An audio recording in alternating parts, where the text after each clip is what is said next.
Welcome to the Great Detectives of Old Time Radio. From Boise, Idaho, this is your host, Adam Graham. If you have a comment, email it to me, box13@greatdetectives.net. Follow us on Twitter at Radio Detectives and become one of our friends on Facebook, facebook.com/Radio Detectives.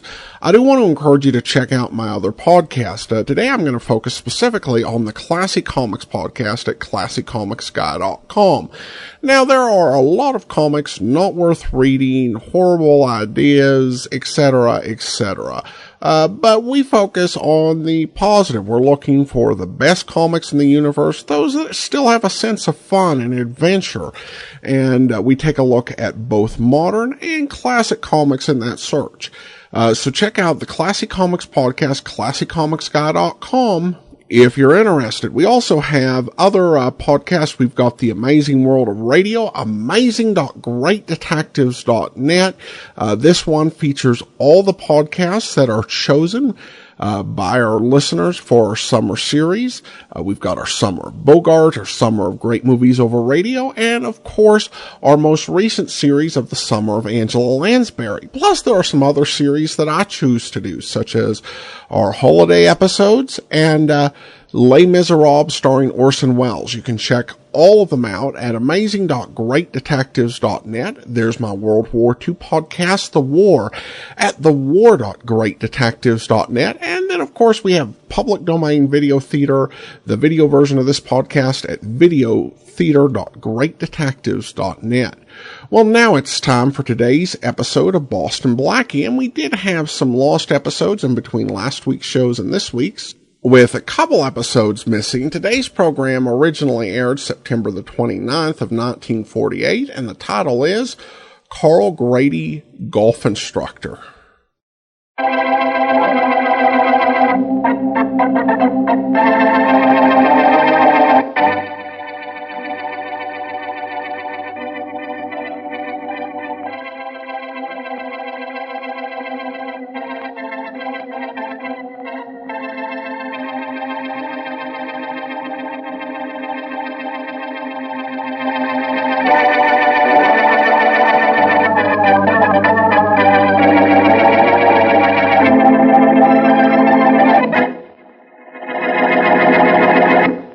Try it once more.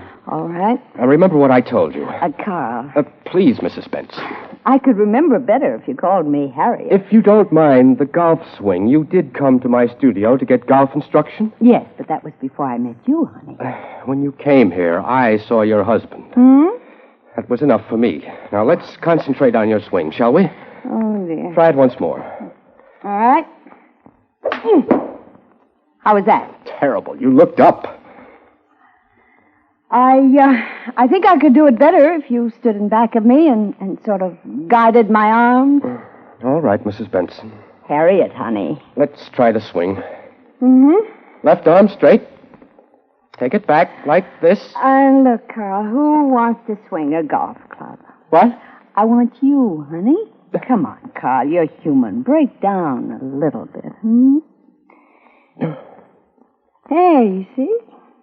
Didn't hurt a bit, did it? Look, Mrs. Benson, we've got to cut this out. We can't. Well, hello, John.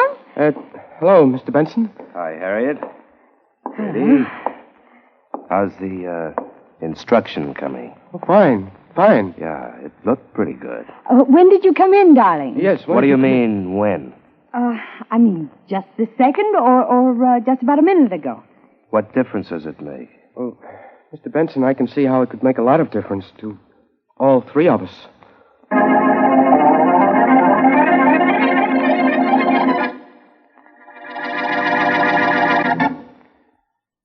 And now on to Dick Calmer as Boston Blackie. Enemy to those who make him an enemy. Friend to those who have no friend.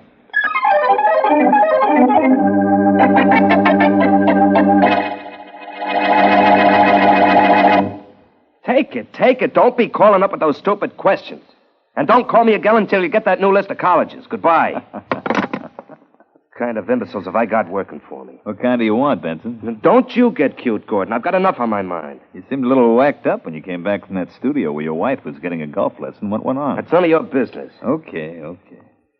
Let's get to something that is my business. All right. The lists for Saturday. Are they ready? Yeah, here. 10 colleges, all tough. Have this list printed up. Okay. Only, about your wife. You know, if it was my wife... Shut up, you. Shut up and get out of here. Okay. I'll get the list printed up. Now, wait a minute. Well? Take a look at the list. Let's see. What do you think? Yeah, it looks okay to me. You'll clear 20 grand on this list easy. Mm-hmm. I'll go rush you down to the press. Hold it. For what? For a little errand you're going to do for me. What's that? On your way downtown, I want you to stop and see my wife's golf instructor. Here's his name and address. What am I supposed to do there? Take a lesson? Kid. I want you to give him one.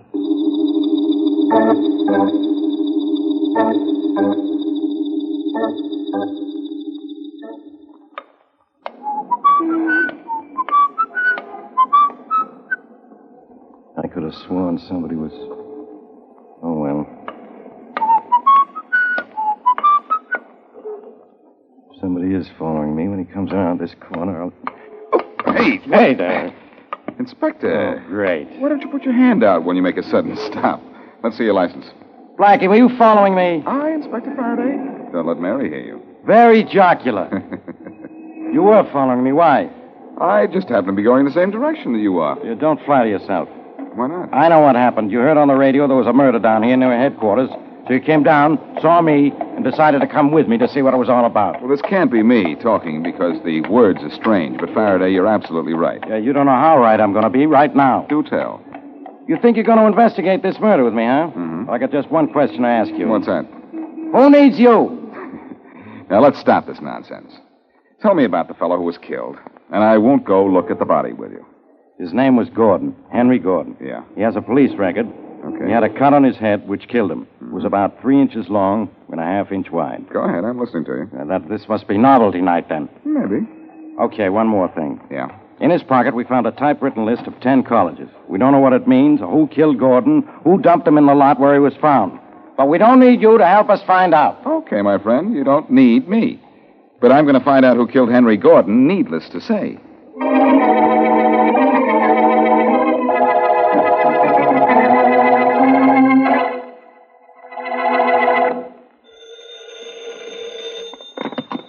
Yes? This is Carl Grady. Oh, hello, honey. Did you hear about it, Mrs. Benson?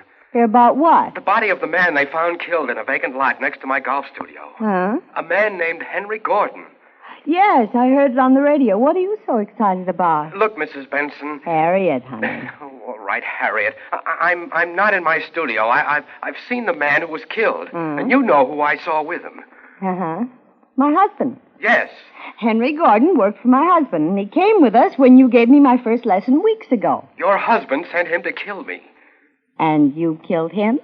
Don't talk like that. That's what the police are going to think. Now, take it easy, honey. Take it easy. They won't prove anything if you didn't kill Gordon. Listen, your husband saw you kissing me. He must have seen it. He sent Gordon to kill me. If the police don't get me for killing Gordon, your husband will still try. You know that. Oh, I wouldn't say that, honey. You...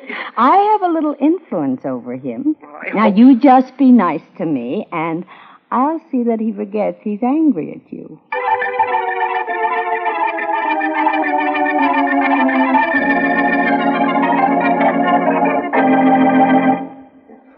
If I was only sure. You nervous, Mr. Benson? Sure, I'm nervous. Gordon was knocked off, wasn't he? You want to know who did it, boss? You sent him out. Yeah.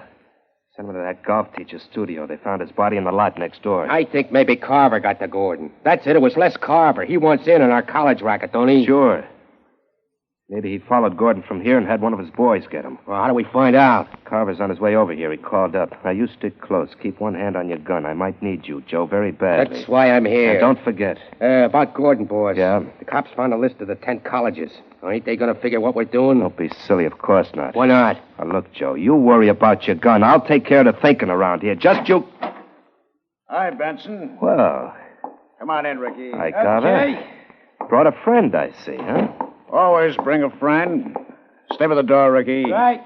Mr. Benson and I shouldn't be interrupted. Let's get this over with, Carver. What do you want? Me want? Yeah. I don't want for nothing. Just to say how sorry I am your friend Gordon got bumped. That's all? Sure. Got a deal for you, though, as long as I'm here. What's that? This college racket of yours. I'm in for half. How did you find out what I'm doing? I got friends. Uh-huh. Some of them your friends. Like I said, I'm in for half. We got a deal? Don't be funny. Why should I cut you in? Rick. Okay. That fool at the door went for his gun, boss. I just nicked him in the head. You shouldn't have had your boy do that, Benson. All Rick was doing was going for a handkerchief. Handkerchief, huh? He's got a little cold. I think you better get him out of here, Carver. He's got a little cold, you say? That's right. Well, try and muscle in, and I'll cure him for you. I'll put the heat on, but good.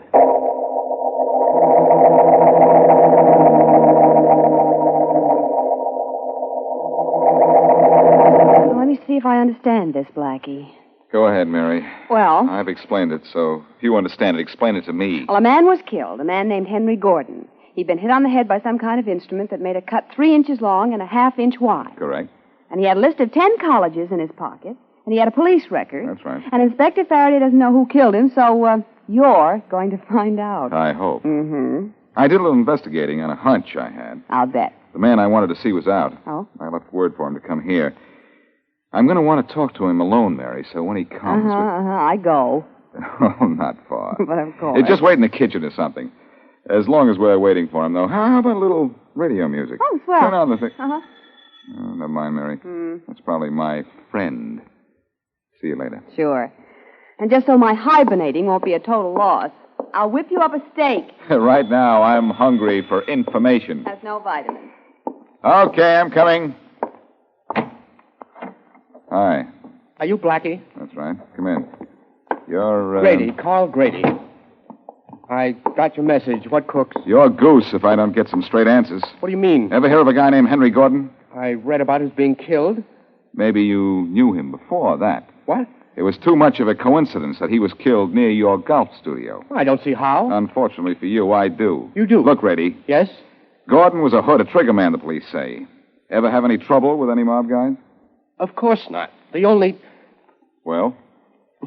Nothing. Come here, you. Hey, let go! I'll let this go in a minute. Yeah? I went to a lot of trouble and a lot of reasoning to find you. So what? Now I want to know what the score is. You know something. I know that this will make you let go. Oh, yeah? Okay, friend. Get up. I'm quite anxious to hear you talk. I've got nothing to say. I'm a golf instructor.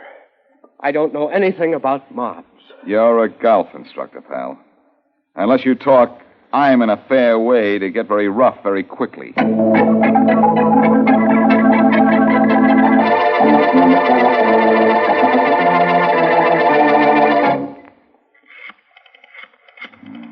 many numbers in the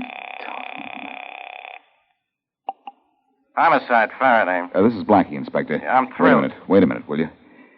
I'm in a golf studio next to the lot where Henry Gordon's body was found. You are? Yeah. What are you doing, having a tea? Oh. Hey, that's pretty good, I think. It isn't, and you don't. Who told Faraday, you? this studio belongs to a fellow named Carl Grady, and there are bloodstains on the floor. Yeah? I think it might be that Gordon was killed right here. Put that Now, phone down. What? You what, Blackie? Come on, talk. Put down the phone or I'll shoot, Blackie. Hey, are you there or not? Put it down and don't turn around. Blackie, are you going to... Okay, mystery lady. The phone is down. Now what? Now can I turn around? All right, turn around and look at me. I'm the last person you're ever going to see because I'm going to kill you.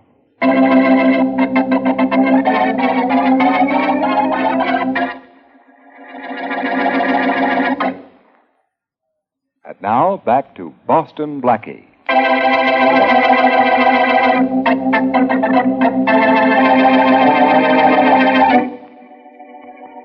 Golf instructor Carl Grady has incurred the enmity of John Benson, a racketeer, who sends a henchman to kill Grady. Later, it is the henchman who is found dead. Boston Blackie, discovering evidence that the man was killed in Grady's studio, is held at gunpoint by a woman who threatens to kill him. As we return to our story, Blackie is tied up and the woman is driving him out into the country. How rural do we get before you kill me, miss, whatever your name is? My name doesn't matter. So? Let's say this ride is to stop you from getting Carl Grady in a jam. I see. And I think this is far enough out in the country. Don't you, Blackie? Oh, I'm in no hurry to do anything but stop you from what you're in a hurry to do. You can't, though, with your hands tied. The funny thing is, they aren't tied. What? See? How did you get them? Never mind about that. Let me show you what I'm going to do about this. Now, you stop it, Blackie. Blackie, let go of that wheel. We'll run off the road. Yes, and right into these trees. No, Blackie, stop it. Stop it.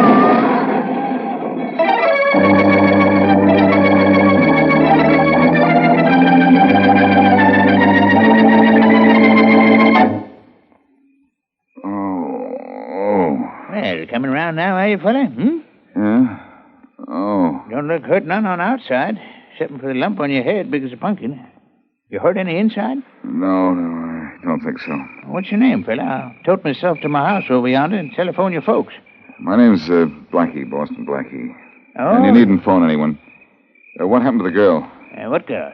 The blonde in the blue dress who was driving when we cracked into these trees. Oh, that must be the girl I seen beating it down the road just after I heard the noise this here crash. She was all right. Oh, fine. Then she wasn't even hurt? Oh, sure didn't look hurt none. The fact is, sure looked to me like Killadilla.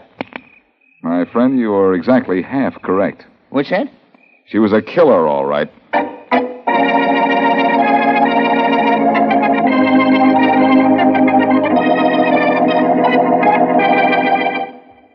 What about the stain you found on the floor at Grady's studio, Callahan? We think it's blood, Inspector Faraday, but we're not sure yet. It's being analyzed now. Good. Now, what about Blackie? He wasn't there when we got to the studio, Inspector. And he didn't show up while we were there. But this fella Grady did, and we're holding him. That's good. I'm glad you are. You want to question him, though? No, I'll get to him later. Right, sir.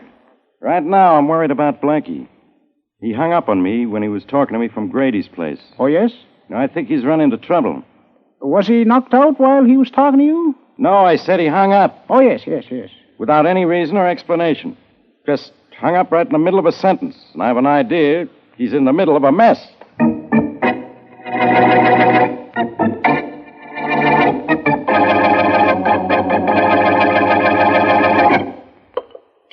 You're not touching your dinner, Harriet. What? Oh, Aren't you hungry? no, not very. How come?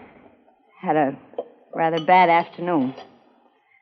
I guess I'm too tired to eat. Well, I'm the one who should be nervous. Les Carver is out to get me, and he's a tough character. Oh? Incidentally, you don't look too good, you know that? I was in an automobile accident. What? I rented a car and smashed it up. Oh, was Carl hurt? He wasn't with me, and don't get... Well, Harriet, what's the matter? You jumped a mile when the doorbell rang. Yeah, I know. Come in. Got you a dinner, huh, Benson? Oh, Carver. Sure, it's Carver, Benson. Don't get up, either of you. Well, what is it? Well, like I told you in your office, I want in on a college racket, and I'm tired of waiting. Very tired. Oh, why don't you lie down? Don't fool, Benson. Don't do it. Now, wait a minute. Tell me something. How did you know I ran the college racket? Gordon, the guy found bumped off, told me. You didn't know Gordon was crossing you, did you? What's the difference what I knew? Huh? I know one thing now. You're getting out of here. I said I want in, Benson, or you go out. Feet first. Look out, Johnny. He's got a gun. I can stop. Good work, Harriet. You knocked him down with that vase. Yeah. Now I'll finish him. No, John, don't. John, is he dead? Are you kidding? But if you hadn't knocked him down with that vase, I couldn't have done it. So, we're in this together. Isn't that nice?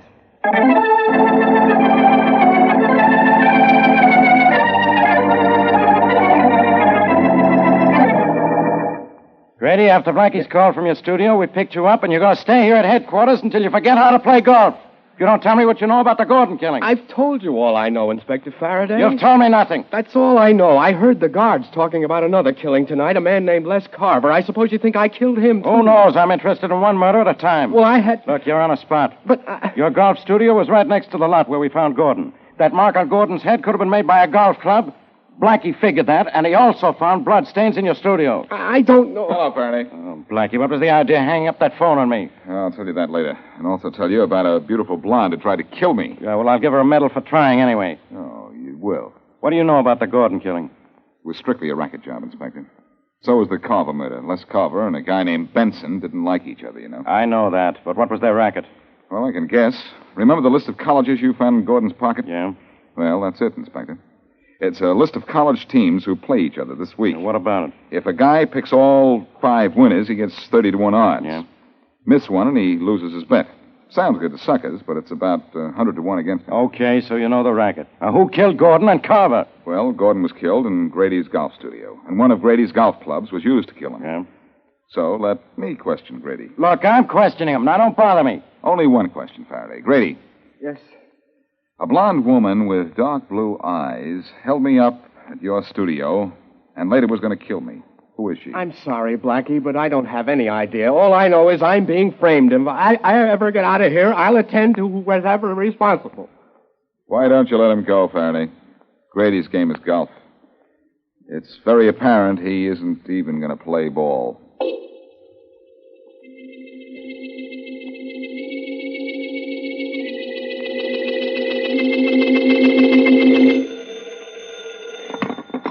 Hello? Hello, Harriet. This is Carl Grady. Yes, Carl. I heard you were in jail. I was, but they let me go. Oh? Look, is it all right to talk? Yes, my husband's upstairs. What is it? I have to talk to you. I'm leaving town on the midnight train, track 6, car 491, compartment 4. Meet me in my compartment at 11:45, will you? Yeah, but look, Carl, You won't have to leave town with me, just as far as the first stop. That's only an hour's ride. It's important. Important to who? To you. Well, what's so important about it? You be in my compartment. When the train starts rolling, I'll start talking.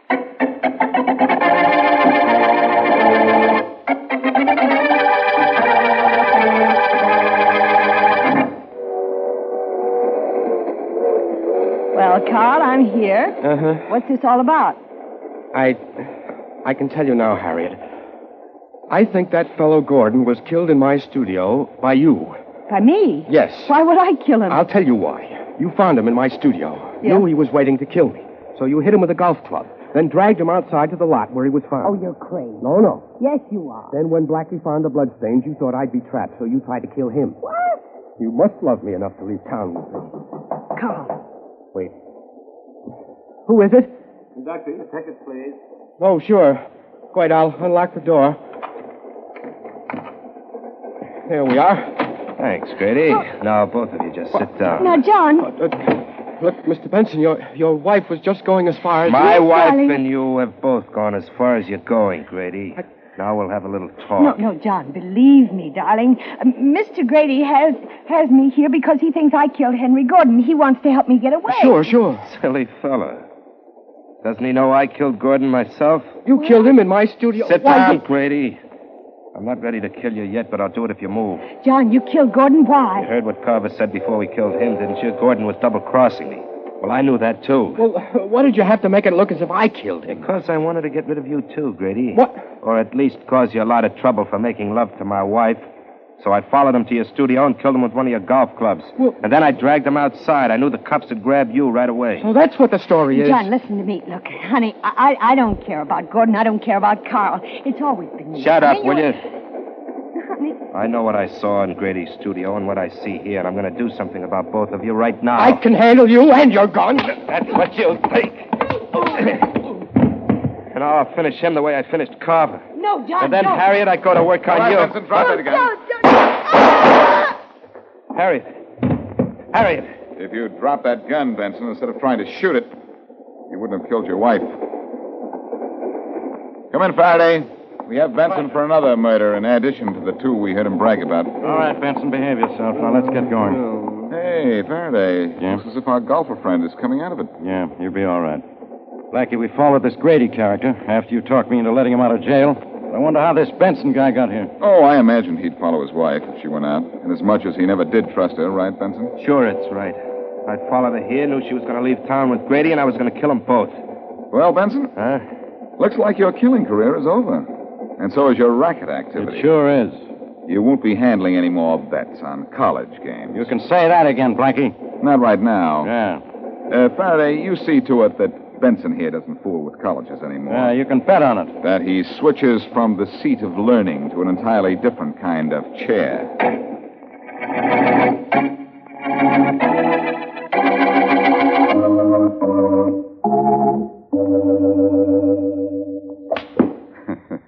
Well, you have a nice swing there, Blackie. Thanks. I don't think there's anything about golf I can teach you. You might teach me how to keep from freezing up with the water hazards ahead of me, Grady. Oh, that's easy. Play a course that doesn't have any water on it.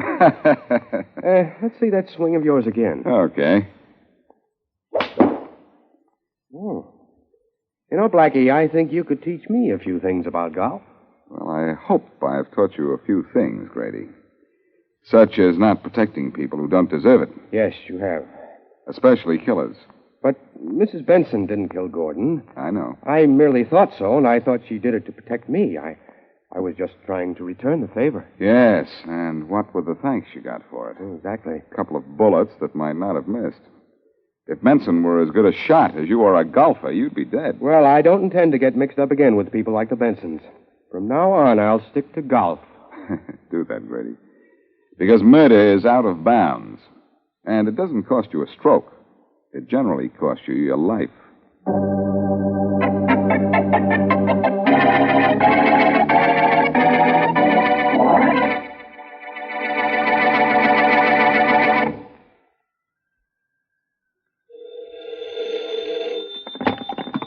Yeah? Bill Weaver there?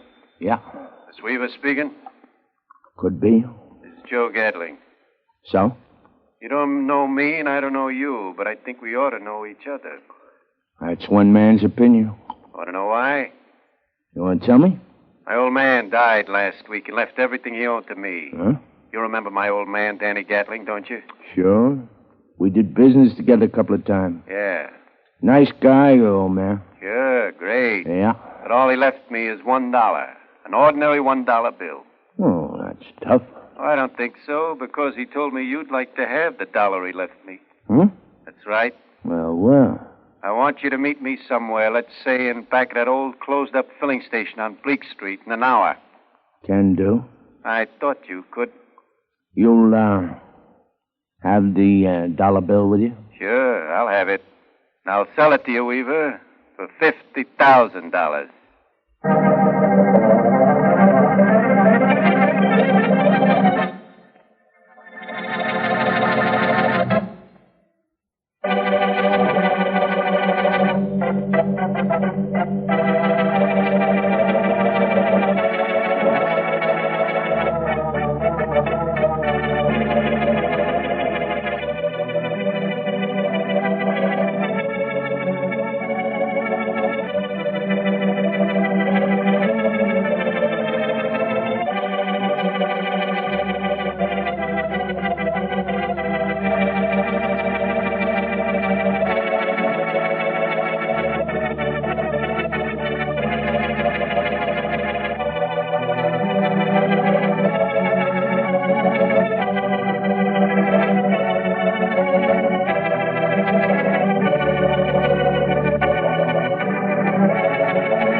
This is Andrea J. Graham, author of the Web Surfer series. Oh, and a Madam's Wife. You're listening to the Great Detectives of Old Time Radio.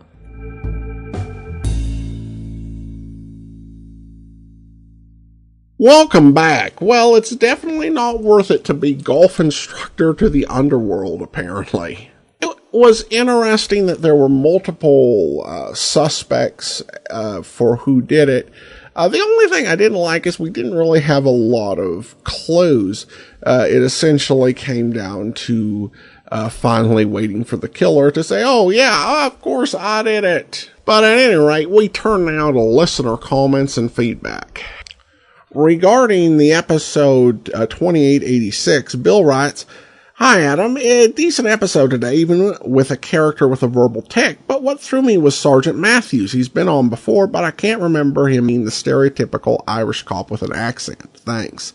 I don't think he was before. Now, to be fair, there were a lot of Sergeant Matthews in detective dramas. There was one in Nick Carter. He also didn't have an accent, but who knows, writer could have thought he was writing for another series. Best explanation I can come up for it. But thank you as always for listening, Bill, and for your insights. We've got some new recommendations over on Facebook. This one comes from Kevin, who writes, "It has consistently great audio quality, and I learn a lot from the host, Adam." Kevin writes, "Great old-time radio shows." And Walter says, "These collections are curated, not just posted. Thanks to Adam's research, we have more insight to the characters, actors, and radio networks." Thanks, Adam. Well, thank you so much, Walter. And then we have one from Dave and Barb. "As a teen in the 60s and 70s, I would listen to Chuck Shodden. I found your podcast in 2011 and have been hooked ever since." Well, thank you so much. Appreciate those recommendations over on Facebook. All right, well, I do want to go ahead and thank our Patreon supporter of the day. I want to thank Jim. Jim has been one of our Patreon supporters since January. He's currently supporting us at the Detective Sergeant level of $7.14 or more per month. Thank you so much for your support, Jim. And that will do it for today. Join us back here tomorrow for yours truly, Johnny Dollar. And then we'll be back again next Thursday, another episode of Boston Blackie. In the meantime, send your comments to box13@detectives.net. Follow us on Twitter, Radio Detectives, and become one of our friends on Facebook, facebook.com/Radio Detectives. From Boise, Idaho, this is your host, Adam Graham, signing off.